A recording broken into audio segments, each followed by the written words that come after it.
Okay, so I'm going to do another tyre review, this time on a Michelin Pilot Sport 4. This supersedes the Pilot Sport 3, which has now been replaced. And just to talk through what this is. Now, I've only had these tyres for a couple of days, so this is not I've driven around on them for a long time review. This is just a quick review. I've just put 4 of these on. They were very expensive. They were more than $100 more each wheel than the other brands and other ones that I was looking at. And what's actually happened here is that someone else has bought my car and we put tyres on and they wanted these tyres, so they've gone for these more expensive ones. Now, Michelin, you know, great brand, but I just want to make some observations about it. One of the things I want to see in a tyre is that the tyre itself is balanced, that there's not a lot of wheel weights get put on in order to make up for the difference in the tyre. And that's something that really stood out as soon as I had these put on. Have a look down here. Look at how many weights there are down the bottom, and every one of these tyres, all 4, have got like a billion weights put on. The back one on this side is worse. Not only have they put a great big heap of weights on, but they've doubled them up. There's just a heap of weight has been put in there and there as well. So that's the first thing when it comes to balance, that all 4 of them had to have a huge amount of weight, and often it's near the valve. It's not like it's offsetting the valve or anything like that. This is to do with the tyre. So, you know, I might suck that up if I've bought the cheapest tyres there is, but when I've bought close to the most expensive tyres there is, I'm not so impressed with that. And the other thing I noticed is the tread pattern. Now, this is a sports tyre, so it's not going to have a whole lot of crossways tread for gripping and catching. And on the outside here, when you're looking at it, it looks pretty normal. But have a look underneath, once you get in here, at just how broad that tread gap is. That is phenomenal. Have a look at my finger. That goes in there and I'm hardly touching the sides. Now, I don't know what sort of torrential rain they think we're going to be driving through here, but for me a sports tyre is all about rubber on the road. You're in a race car, you're on slicks. As much rubber as you can get on the road gives you the grip, and then you put slots in appropriate to the amount of rain that you're going to get. Now in Australia, if you're up in Queensland or maybe Darwin where you're going to get regular torrential rain, okay, something like that might have a purpose, but I'm in Melbourne down here, and it's a bit more like London where you'll get a lot of little rain rather than super heavy rain. And I've driven on a lot of tyres over a lot of years and experienced a lot of different things. And when there was a heavy storm, just a few weeks ago now, I actually had the new Pirellis on my other car. Have a look for a review on those. Sorry, it was just before I replaced them. So I had some very old tyres and I was driving through massive puddles on the drive wheels and accelerating through them. There was no loss of grip. So yeah, look, I'm not saying you don't need treaded tyres, but I think there's a limit to what you actually need. I think these tyres, for the price, just from what I've experienced, they drive okay. They drive light because there's not a lot of grip on the road, but absolutely huge tread holes here. If you were to race on these, the lack of rubber would really show up really quickly. And if they're compensated with a soft compound, then you're going to have a lot of excessive wear really quick as well.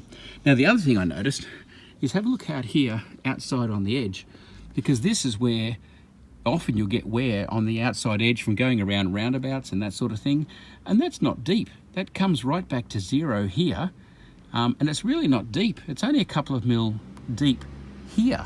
So very quickly, that's not going to be roadworthy with a tread depth thing out here on the edge. So a little bit of scrubbing out here and you are going to get tyres that are straight the way through. So just from a design point of view, as I've looked at these, I thought Michelin Pilot Sport 4, awesome. He's making a choice. He's getting, you know, what do we got here? Michelin Total Performance Tyre. Well, maybe it is all about performance, but that's what I've noticed. It's a quiet tyre. It runs good. Of course it does. It's brand new. But I was the biggest skeptic on Chinese tyres. I was like, no way, no way. Have a look at my link here to when I did a review on Chinese tyres. I've got some on my 1 series and I'm sorry, but I'm totally happy with them. They're wearing well, they're gripping well. I've had them in all sorts of circumstances. And here, from a design point of view, I think those holes are way too wide. Not enough rubber on the road. And these edges here are going to wear out way too quick. And therefore, again, not give the desired grip and what's required. And then the last thing that I've noticed is just the excessive weight inside there. So I didn't spend the money on these tyres. The person who bought the car did, but I would be bitterly disappointed. And sorry, Michelin, you know, I came with this with an open mind, and I was excited to see some really expensive tyres and see what they came with. But I'm a little bit disappointed as to what we've got here. And yeah, certainly for me, I didn't think this would be the case, but for me it says, you know what, some of the good quality cheaper tyres, Bridgestone is now doing an off-brand, which is coming out of their factory but with a cheaper brand. So there's a good quality tyre you can get hold of there. There are some good options, and I've changed my mind on Chinese tyres. I wouldn't go the very, very cheapest basic, of course not, but there are some Chinese tyres. I had a friend living in Sydney who had Chinese tyres on a four-wheel drive on a Toyota, and he said, really surprising, he was very happy with them. I ended up with them on a car, and now that I've had them, I'd be like, yeah, no problems at all buying them. So I'm really surprised at myself to even think that I would say that, but I'm thinking maybe the time for tyre prices to come down has arrived, and some of these brands are going to have to offer a little bit more if they want to charge more than twice the price of what others are selling the tyres for. A comparison, here's a Pirelli tyre. It's a smaller tyre.